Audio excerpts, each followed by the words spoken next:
खुलुमबाय बड'लेण्ड इंखं टेलिभिजननि स्टुडिअ आं दिनै रिंकु बसुमतारी दिनै मोनाबिलिनि गाहाय रादाबफोराव दङ दिल्लीआव बर' थुनलाइ आफादनि 70थि गायसनथाय सान फालिदों दिनै हादरनाङै प्रेस दिवस फालिदों मिजोरामनि अन्थाइ कुवरीनि जाब्रबथायाव जिउ गोमानाय सुबुंनि बिबाङा 11 सिम बांबाय सबाइझाराव बिजनी जिल्ला बर' थुनलाइ आफादा 70थि जोनोम सान फालिदों जियागुरिनि लक्ष्मी बिटि देउरिया नैथि नर्थ ईस्ट अलिम्पिक गेम्सआव ब्रन्जनि मेडेल मोननो हादों रुंसारि बीएसएफ जवान विपुल स्वर्गियारिनि नखराव बारग' मन्त्रि प्रमिला रानी ब्रह्म 14 नभेम्बर बर' थुनलाइ सान जोंमा फरायसालिया जोबोर गाजा गोमजायै खुंदों दानिया फैदो आबुं रादाबाव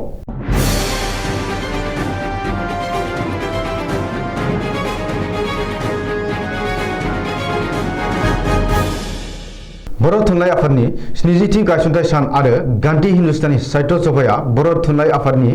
25थि बोसोर सानखौ रुफाथि मायथाइ फोरबो महरै देग्लाय फालिनो थाखाय थांखि लानाय बादिनो दिनै बर' थुनलाइ आफाद एबसु गान्धी हिन्दुस्तानी साहित्य सभा आरो दिल्ली बर' एसोसिएशन जथायै गोदान दिल्लीनि राजघाटआव थानाय गान्धी हिन्दुस्तानी साहित्य सभानि मावख'आव सानसेनि मेहेरगोनां हाबाफारिजों फालियो हाबाफारि बायदियै बर' थुनलाइ आफादनि फिरफिलाखौ बिरहोयो बर' थुनलाइ आफादनि आफादगिरि तरेन बर'आ आरो मुंख्लंफोरनो बिबार बावजेनो मिरु एबसुनि आफादगिरि दिपेन बर'आ बर' फरायसं मिरुखौ बेखेवनानै होयो बिटिआरनि गाहाय मावफुं सोद्रोमा प्रमद बर'आ थिखानाय हाबाफारि बायदिनो बर' थुनलाइ आफादनि गायसनथाय सानजों लोब्बा लाखिनानै खुंनाय गेवलां सावराय मेलखौ मासि लानानै दैदेनो बर' थुनलाइ आफादनि आफादगिरि तरेन बर'आ आरो गेवलां मेलखौ बेखेवनानै होयो बिटिआर गाहाय प्रमद बर'आ आरो बराय बिबुंथिखौ लाखियो गान्धी हिन्दुस्तानी साहित्य सभानि आफादगिरि प्रफेसर रमेश भारदासआ बिसम्बिखौ बेखेवनाय होयो आसामनि केबिनेट मन्त्रि आरो साहित्य अकादेमि बान्था मोनगिरि उर्खाव ब्रह्मआ हांख्रायजानाय आलासि महरै बाहागो लायो भारत सरकारनि रायजो मन्त्रि रामेश्वर तेलिया आरो गाहाय आलासि महरै बाहागो लायो साहित्य अकादेमिनि नेहाथारि मानगोनां प्रफेसर के श्रीनिवासा रावआ दिनै 14 नभेम्बर नेशनेल प्रेस दिवस एबा हादरारि प्रेस सान दिनै हादरनाङै हादरारि प्रेस सान फालिदों मख'नो गोनांदि 1966 मायथाइनि 14 नभेम्बर खालि प्रेस काउन्सिल अफ इन्डिया सुंद'यै PCI खौ दानाय जादोंमोन आरो बै समनिफ्रायनो बे जर'खा सानखौ मान होनानै बोसोरफ्रोमबो 14 नभेम्बर खालार खालि हादरारि प्रेस सान महरै फालिबोदों बेखौबो मख'नो गोनांदि भारत हादराव खौरां बिजोंनि उदांस्रिखौ रैखा खालामनो थाखाय प्रेस आय'गा प्रेस काउन्सिल अफ इन्डियाखौ 1966 मायथाइनि 4 जुलाइ खालिनो दानाय जादोंमोन नाथाय बे काउन्सिलनि हाबा हुखाखौ 1966 मायथाइनि 14 नभेम्बरनिफ्रायसो जागायजेनो आरो बै साननिफ्रायनो प्रेस काउन्सिल अफ इन्डियाया खौरां बिजोंखौ हादराव गोजौ मानदान्दायाव लाखिलांनो थाखाय गोख्रों नाजाथाबना खामानि मावबोदों सानसेयारि बड'लेण्ड इंखं आरो बड'लेण्ड इंखं टेलिभिजननि मावख'आवबो दिनै हादरारि प्रेस सान फालिदों आरो हादरारि प्रेस सान फालिनायखौ लोब्बा लाना खन्थाइ रायथाइ सुंद' सल' फरायथिनाय मोसानाय खन्नाय आरो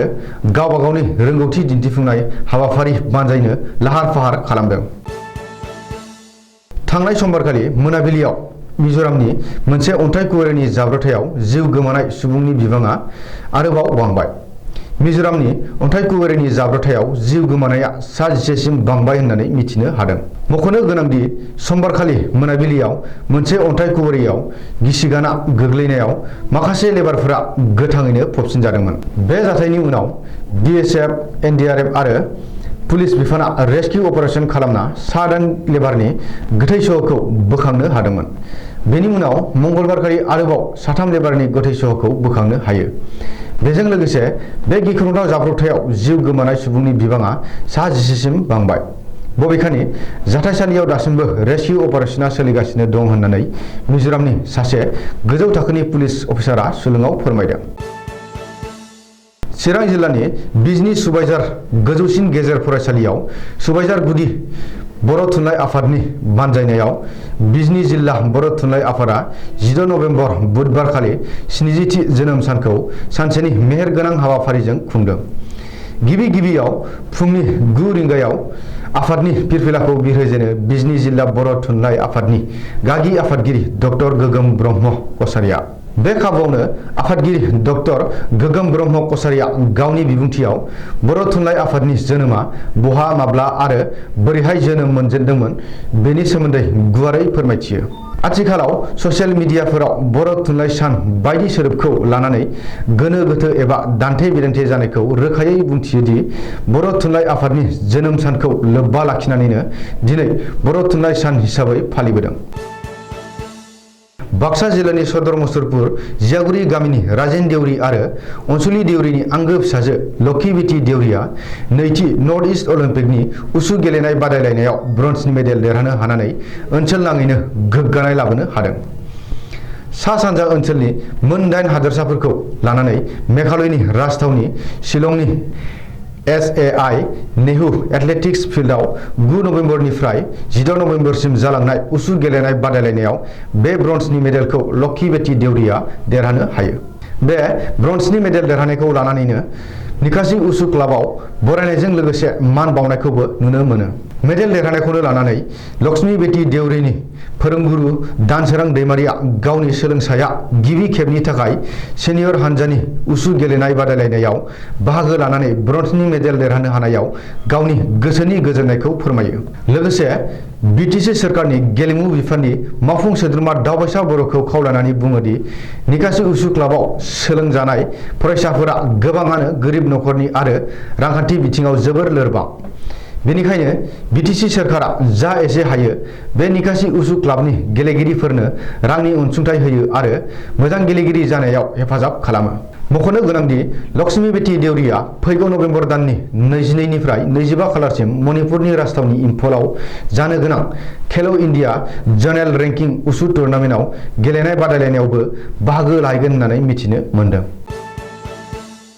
बाक्सानि मैनामाथा गामिनि BSF जवान बिपुल स्वर्गियारिनि थैनायनि उनाव आसामनि बारग' मन्त्रि प्रमिला रानी ब्रह्मआ फैनानै बिपुल स्वर्गियारिनि नखराव नुजाथिफैदों। थैनाय BSF जवाननि नखरखौ लोगो हमफैयो आसामनि बारग' मन्त्रि प्रमिला रानी ब्रह्मआ। बजालियाव मोनसे लामानि जाब्रबथायाव जायगायावनो जिउ गोमादोंमोन BSF जवान बिपुल स्वर्गियारिया। BSFनि 151 नं बेटेलियन जवाना उड़िसायाव साख्रि मावगासिनो दंमोन। थांनाय 10 नभेम्बराव फिसाजोनि जोनोम सान खुंफुंनायनि थांखिजों 1 दाननि थाखाय सुटियाव फैदोंमोन जवान बिपुल स्वर्गियारिया। नाथाय बजालि फ्लाइअभारनि गोजौआव गंसे ट्राकनि सौग्रावनायाव जायगायावनो जिउ खोमानो गोनां जायो BSFनि जवान बिपुल स्वर्गियारिया। बेनि उनावनो सुख'हायै दुखुजों भुगिनांनाय नखरजों रायज्लायफैयो आरो BSF जवान बिपुल स्वर्गियारिया जाहाथे सोरगोआव आलो गोजोन थाहैनो हायो आरो दुखु फोरमायो आसामनि बारग' मन्त्रि प्रमिला रानी ब्रह्मआ। मख'नो गोनांदि BSF जवाननि बेबायदि हरखाब थैनाय जाथाया ओनसोल नाङैनो दुखु नांहोदों। चिरां जिल्लानि बिजनीनि 1 नं भेटागावआव थानाय जोंमा रेसिडेन्सियेल बर' मिडियाम HS स्कुलाव थांनाय 2006 मायथाइनिफ्रायनो बर' थुनलाइ आफादनि जोनोम सान 14 नभेम्बरखौ बर' थुनलाइ सान हिसाबै फालिबोनाया बे 2022 मायथाइयाव 12 बोसोर आगान सुरबाय। दायो जोंमा फरायसालि नखराव दिनै फरायसालिनि 17थि बर' थुनलाइ सान फालिनाय हाबाफारियाव